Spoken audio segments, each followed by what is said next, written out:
ملګرو سلامونه او ښې چارې. نن موږ او تاسو په پې خبرې کوو. پې چې د پښتو دریم توری دی. بې چې کومې ځانګړنې لري یا له نورو تورو سره نښلول کیږي همدغه ځانګړنې د پې هم دي. نو که د بې په ځانګړنو پوه شوي نه یاست یا مو لومبی ځل وي چې زموږ درس کې ګډون کوئ نو لاړ شئ بې ته. کله چې هغه ولولئ تاسو به لا ډېر په دې ښه پوه شئ چې یو توری له بل توري سره څنګه تړل کیږي او کلمه څنګه جوړیږي. اوس راځو دا پې ده، دا الف دی او دا څه شی دی؟ میم دی. که پې راوړم او الف ورسره ونښلوم او میم یې هم څنګ ته راوړم څه ترې جوړ شو؟ پام. که پې وي الف وي او د میم په ځای لام وي بیا هم پې او الف سره یو ځای کیږي او لام یې څنګ ته لیکل کیږي څه ترې جوړیږي؟ پال. پې الف میم و پام ترې جوړ شو، پې الف لام دی پال ترې جوړ شو. او که چیرې پې الف او سین وي سره یو ځای کو څه ترې جوړیږي؟ پې الف سره یو ځای کیږي او سین یې څنګ ته لیکل کیږي څه شی جوړ شو؟ پاس. نو د دې تورو په بدلولو سره تاسې پوهیږئ چې که یو توری هم بدل شي بل کلمه ترې جوړیږي. خو لیکلو مهارت یې که زده کړئ بیا همدومره اسانه ده. لکه پام و چې میم راغلی و خو د میم په ځای چې لام راغی پال ترې جوړ شو، د لام په ځای چې سین راغی څه ترې جوړ شو؟ پاس. اوس به له الف تیر شو، نورو تورو سره به د پې یو ځای کولو باندې کار وکړو. پې ده او ټې ده. پې او ټې سره یو ځای کیږي څه ترې جوړیږي؟ پټ ترې جوړیږي. که پې او تی وي بیا څه ترې جوړیږي؟ پت. اټپه هم د وای په پت تور مسلی ښه دی، بې پته یار که زیړی ګل شي څه یې کړمه. پې او ټې وه څه ترې جوړ شو؟ پټ. پې او ټې وه څه ترې جوړ شو؟ پت. پت چې عزت ته وایي. خو که پې او لام وي سره یو ځای شي څه به ترې جوړ شي؟ پل. یا که پې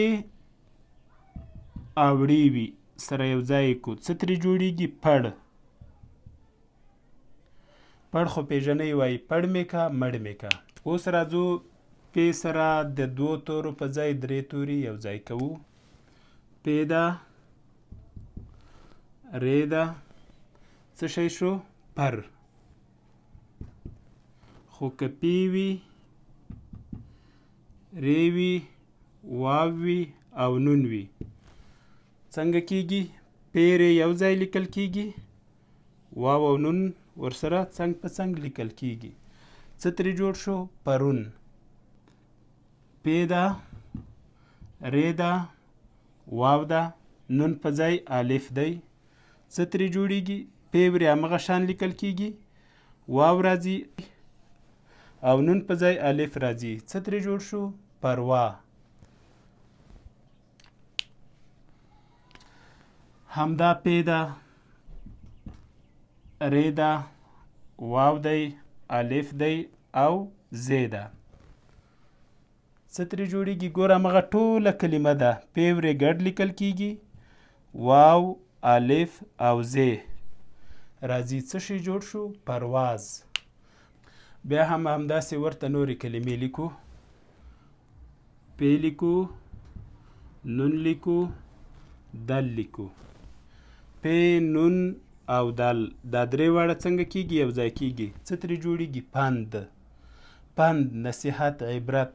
پې ده نون دی د دال په ځای څه شی دی؟ پند. ډل دی دل په ځای ډل راغی څه ترې جوړ شو؟ پند. پند پیژنئ چې پنډکی هم خلک ورته وایي یو شي کې چې یو چا سامان ایښی وي په تیره په دسمال یا څادر کې وایي دا پنډ ده یا پنډکی ده. که داسې وکړو چې پی وکړو، نون وکړو، ډال وکړو او یې وکړو، دا سره یو ځای کړو څه به ترې جوړ شي؟ پنډي. پنډي چې ځینې خلک ورته جوالي هم وایي. همدا پی ده، نون دی، ډال دی، د څرګند یې په ځای نوموالی یې ده. څه به ترې جوړ شي؟ پنډۍ. پنډۍ. پنډۍ خو پیژنئ چې ځینې خلک ورته لیړو هم وایي. دا ملګرو د پی په هکله اول درس و او د دې لپاره چې زده مو شي دا بیا در سره کتابچه کې ولیکئ او سوچ پې وکړئ، خپله ورته کلمې هم در سره ولیکئ. اوس راځو تمرین ته. پی لیکو، الف لیکو، لام لیکو، بیا لام لیکو. پی الف سره یو ځای کېږي، لام یې څنګ ته لیکل کېږي او دا لام هم ورسره یو ځای کېږي. څه ترې جوړېږي؟ پالل. که نه صحیح لیکلی دا ډول لیکل کېږي، پالل. پی ده، لام دی او واو دی. پی، لام او واو ټول ګډ سره لیکل کېږي. څه ترې جوړېږي؟ پلو. که مو نه وي لیکلی دا ډول دی، پلو. کله چې دا ویډیو درته غږیږي نو کله چې ما دا کلمه وویله مخکې له دې چې دا شی ولیکم تاسو ویډیو ودروئ، ځان سره سوچ وکړئ یا کلمه ولیکئ، وروسته بیا ویډیو روانه کړئ او وګورئ چې مو سم لیکلی او که ناسم. پی ده، لام ده او یې ده. څه شی ده؟ پلی یا پلی. پلی چې په اوله څپه زور راغی پلی یعنی پیاده سړی، او که په دویمه څپه زور راغی پلی شو بیا څه ته وایي؟ پلی هغه یو ډول خواړه چې دي. پلی. همدا پی ده، لام ده او د نرمې په ځای نوموالی ده. څه ترې جوړېږي؟ دا پلی و، دا به پلی شي. پلی بیا جوار چې کله ګرم کړل شي سپینې دانې ترې جوړې شي، هغو ته څه وایي؟ پلی. او آخر کې دا هم چې پښتو زده کړه فیسبوک پاڼه در سره خوښه کړئ او له نورو ملګرو سره یې شریکه کړئ. پښتو لرنینګ یوټیوب چینل در سره سبسکرایب یا زنګوله کړئ او د نورو ملګرو سره یې هم شریک کړئ. الله مو مل شه.